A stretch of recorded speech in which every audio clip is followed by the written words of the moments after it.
Iran America मुज़ाकरात का अगला दौर आज स्विस शहर ज़्यूरिख में होगा। ईरान का मुज़ाकराती वफ़द मोहम्मद बाक़र कारिबाफ की सरबराही में स्विट्ज़रलैंड रवाना। ईरानी वज़ीर ख़ारजा और दीगर ओहदेदार भी शामिल। ईरान से मुज़ाकरात के लिए अमरीकी नायब सदर JD वेंस की आज स्विट्ज़रलैंड रवानगी मुतवक्के। वज़ीर आज़म शहबाज शरीफ का भी मुज़ाकराती अमल में शामिल होने का इम्कान। आज रात ज़्यूरिख रवाना हो सकते हैं। कतरी नुमाइंदे भी मुज़ाकरात का हिस्सा होंगे।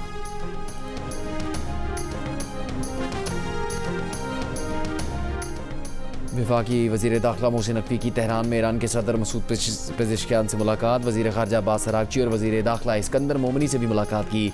ईरानी वज़ारत ख़ारजा के तर्जुमान इस्माइल बकाई ने कहा कि मोहसिन नकवी के दौरे का मकसद ईरान अमेरिका मुज़ाकरात में पाकिस्तान की कोशिशों को आगे बढ़ाना है।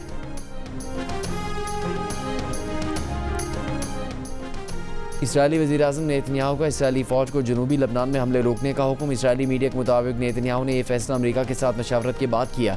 इससे पहले इसराइल ने लबनान पर हमले और ईरान ने जवाब में आबन हरमुज़ बंद कर दी। ईरानी ख़ात्मुल अंबिया ब्रिगेड ने कहा कि आबन हरमुज़ को अमेरिका ईरान मफाहमती यादाश्त की खिलाफ वर्जी पर बंद किया गया। ये पहला कदम है। जारियत जारी रही तो मज़ीद इक़दाम करेंगे।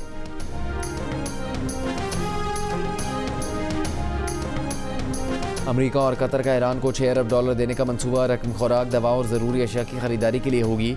वॉल स्ट्रीट जर्नल के मुताबिक ये रकम ईरान के $100 अरब से ज़्यादा के मुंजमद असासों में से दी जाएगी। ईरान का कहना है कि इसे फौरी तौर पर $24 अरब की ज़रूरत है।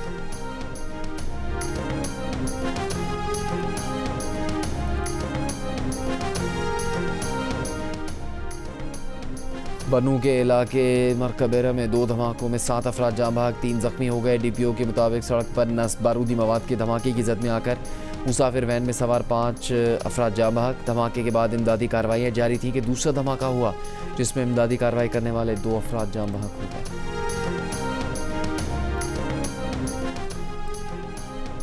इंसदाद दहशतगर्दी अदालत ने 9 मई को थाना मुगलपुरा जलाओ घेराव केस में शाह महमूद कुरैशी को बरी कर दिया। डॉक्टर यास्मीन राशिद, उमर सरफराज चीमा, महमूद रशीद और एजाज चौधरी को 10-10 साल की सज़ा। शाह महमूद कुरैशी अब तक 6 मुकदमात में बरी हो चुके हैं। वफाकी हुकूमत का फ्यूल कंजर्वेशन और किफ़ायत शहरी इक़दाम ख़त्म करने का ऐलान। रवां साल 9 मार्च से नाफिज इजाफी किफ़ायत शहरी इक़दाम ख़त्म कर दिए गए। काबीना डिवीज़न का नोटिफिकेशन जारी। नोटिफिकेशन के मुताबिक मार्केटों, दुकानों, शॉपिंग मॉल्स और बाज़ारों के पुराने औकात कार बरकरार रहेंगे। होना तो कम ज़्यादा चाहिए, लेकिन चले कुछ ना कुछ तो किया गवर्नमेंट ने, हमारे लिए सोचा है। गवर्नमेंट ने रिलीफ अच्छा दिया है, लेकिन इसके साथ साथ जो बाकी चीज़ें जो महंगी हो गई है उस भी आराम से सस्ती होनी चाहिए। कम होने का मतलब ये कि हर चीज़ कम हो। या अंडे भी महंगे हैं, दूध भी महंगा है, सब्जियाँ भी महंगी है, हर चीज़ महंगी है। गवर्नमेंट ने जो 74 रुपये का रिलीफ दिया है वो खुश आइन तो है, और सस्ते करेगा तो ये आवाम को रिलीफ मिलेगा, ये महंगाई थोड़ा ख़त्म हो जाएगा। आवाम का पेट्रोल और डीजल सस्ता होने के बाद किराए और खाने पीने की अशिया की कीमतों में भी कमी का मुतालबा। लाहौर से इस्लामाबाद और कराची की बसों के किराए कम हो गए। मुल्क के दीगर शहरों में पब्लिक ट्रांसपोर्ट के किराए कम होने का इंतज़ार। जेट फ्यूल की कीमत में 56 रुपये 97 पैसे की कमी के बाद फ़िज़ाई किरायों में भी कमी का इम्कान।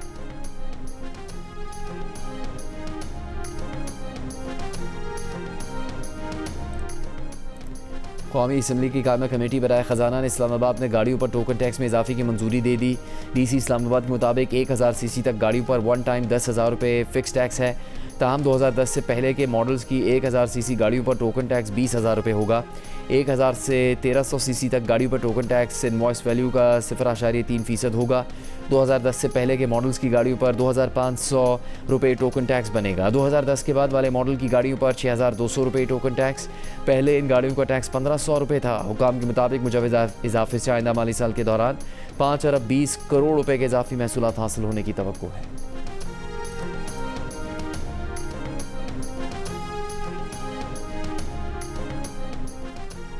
लाहौर समेत तमाम शहरों में खुदाई करके गड्ढे खुले छोड़ने पर पाबंदी आयद। वज़ीर आला पंजाब मरीम नवाज़ की तमाम मैनहोल्स में जल्द नेट नस्ब करने की हिदायत। 30 जून तक तमाम सोरेज और ड्रेनेज प्रोजेक्ट मुकम्मल करने का हतम मुकर्रर है। एक इजलास में मरीम नवाज़ ने कहा कि गली महलों और सड़कों को खुदाई करके नहीं छोड़ सकते। सरकारी फ़ंड्स आवाम की अमानत हैं। पाई पाई की हिफाजत और बचत हुकूमत का फ़र्ज़ है।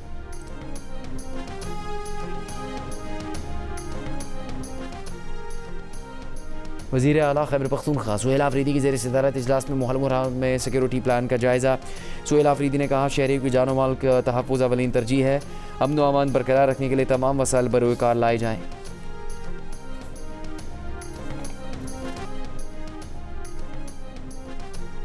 ख़राब शोहरत रखने वाला जज अदालती मनसब पर बरकरार नहीं रह सकता। ख़राब शोहरत साबित होने की सूरत में लाजमी रिटायरमेंट नहीं बल्कि बरतरफी ही मुनासिब सज़ा है।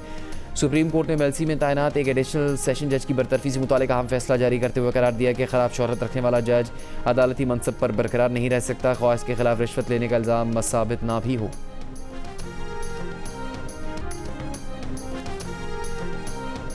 पीपल्स पार्टी के रहनुमा नैयर बुखारी ने दुहाई देते हुए कहा कि गिलगित बल्तिस्तान में पीपल्स पार्टी का रास्ता रोकने की कोशिश की जा रही है। कहा कि गिलगित बल्तिस्तान में मामला आइन और कानून के मुताबिक नहीं चल रहे। पीपल्स पार्टी के पास मखसूस और टेक्नोक्रेट नशिस्तें मिलाकर 17 से 19 सीटों की वाज़ेह अक्सरियत बनती है। IPP की क़यादत ने पीपल्स पार्टी से मुलाकात करके हुकूमत साजी में ताउन के बदले वज़ारतों का मुतालबा किया। इस्लामाबाद के लेवल पर नून लीग के साथ भी बातचीत हुई। सियासी डायलॉग का अमल जारी है। गिलगित बल्तिस्तान में पाकिस्तान पीपल्स पार्टी हुकूमत बनाएगी।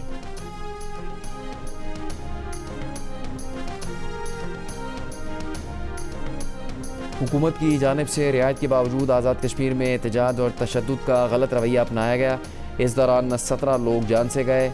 हमारी फ़ौज में तोड़ फोड़ की कोशिश की गई मगर ये कामयाब नहीं हुए। मुस्लिम कॉन्फ्रेंस के सदर सरदार अतीक अहमद की मुस्लिम लीग नून और पीपल्स पार्टी रहनुमाओं के साथ प्रेस कॉन्फ्रेंस।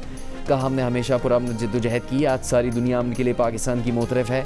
हमारा फ़ौज से ताल्लुक़ आज की बात नहीं है, बहुत पुराना रिश्ता है। मिलिट्री लीडरशिप का कश्मीरी अवाम पर एतमाद है। शाह गुलाम कादिर ने कहा, बात हुकूक से बढ़कर आइन पर जा चुकी। ये बात जब तशद्दुद तक पहुँची तो मुश्किलात बढ़ गई। सियासी इख्तलाफात अपनी जगह, लेकिन पाकिस्तान पे कोई दो राय नहीं है। नबील आयूब का कहना था कि ये कोई तहरीक नहीं, चंद लोगों का पाकिस्तान मुखालिफ एजेंडा है। ऐसे अफराद के खिलाफ सख्त से सख्त कार्रवाई होनी चाहिए।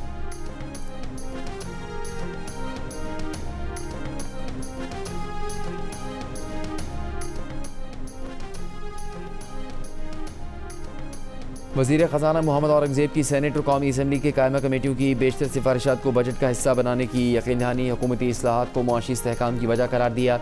अमरीका ईरान जंगबंदी पर वज़ीर आज़म और फील्ड मार्शल की कोशिशों को सराहा।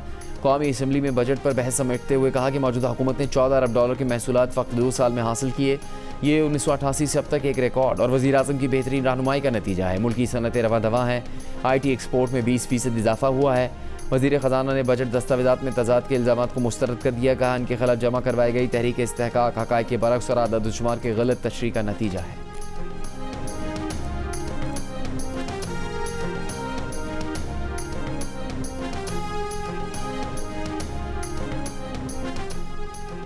बजट सेशन में अपोजिशन की तकरीरें फ़र्द वाहिद के गिर्द घूमते 5 निकात हैं। वफाकी वज़ीर तारिक फजल चौधरी की तहरीक इंसाफ पर तनकीद।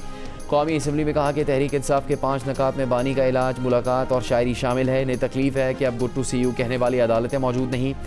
वज़ीर मुमलिकत बैरिस्टर अकील मलिक ने कहा कि तहरीक इंसाफ के मुताबिक इंसाफ इस तरह दिया जाए कि जेल के दरवाजे खुल जाएँ।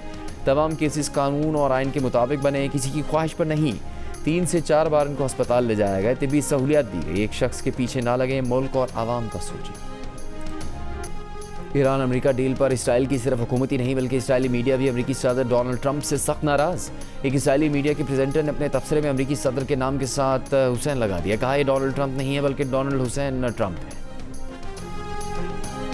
अक़वाम मुत्तहिदा के इजलास में इसराइली सफ़ीर और बच्चों से मुताल्लिक़ अक़वाम मुत्तहिदा की ख़ुसूसी मंदूब में तल्ख़ कलामी और कशीदगी। इसराइली सफ़ीर डैनी डेनन का अक़वाम मुत्तहिदा पर इसराइल को गैर मुनसिफ़ाना तौर पर निशाना बनाने का इल्ज़ाम। कहा, चंद हफ्ते पहले अक़वाम मुत्तहिदा ने फ़लस्तीनियों के खिलाफ जिनसी तशद्दुद को बतौर पॉलिसी और हथियार बनाने पर इसराइल को ब्लैकलिस्ट किया, जिससे ज़ाहिर है कि इसराइल को निशाना बनाया जा रहा है। मुसल्लह तनाज़ात और बच्चों से मुताल्लिक़ अक़वाम मुत्तहिदा की ख़ुसूसी मंदूब वनेसा फ्रेज़ियर के इसराइली मंदूब को जवाब देने की कोशिश पर दोनों में शदीद तल्ख़ कलामी शुरू हो गई।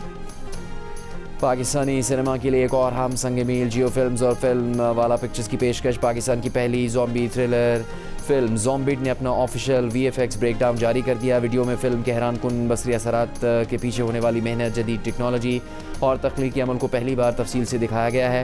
ये इस बात की अक्कासी करता है कि मकामी टैलेंट और वसाइल के ज़रिए भी आलमी मयार के बसरी मनाज़िर तख्लीक किए जा सकते हैं।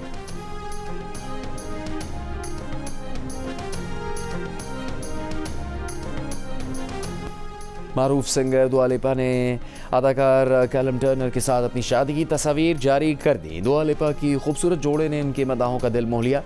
शाहाना शादी की तकरीबात के तखमीना 15 लाख पाउंड से ज़्यादा बताया गया है। 36 साल के अदाकार कैलम टर्नर और 30 साल की दुआ लिपा की शादी की तकरीबात 3 दिन जारी रहीं। दुनिया भर से फिल्मी सितारों, नामवर मेहमानों ने इटली में होने वाली तकरीबात में शिरकत की। बांग्लादेश वुमेन टीम ने वर्ल्ड T20 में पाकिस्तान टीम को 23 रन से हरा दिया। 49 रन की ओपनिंग शराकत के बाद पाकिस्तानी टीम लड़खड़ा गई और 20 ओवर्स में सिर्फ 100 रन ही बना सकी।